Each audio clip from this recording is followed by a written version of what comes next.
today's video guys, pumunta kami sa Mount Daraitan.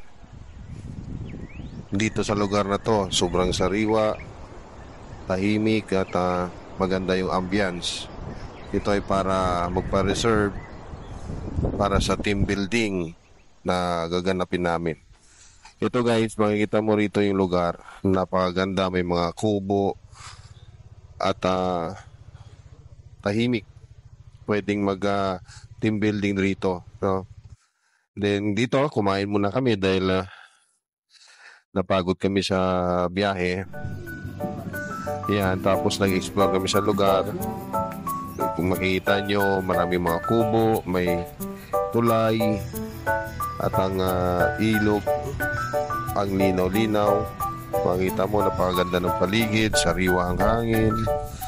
Dito naman, na-explore ko naman yung gaano kalawak yung ilog. Yo guys, ganda. Punta na kayo rito. Pag may budget kayo, magpa-reserve na kayo guys. Yan ang sarap liguan Wow na wow talaga. So, yan lang guys.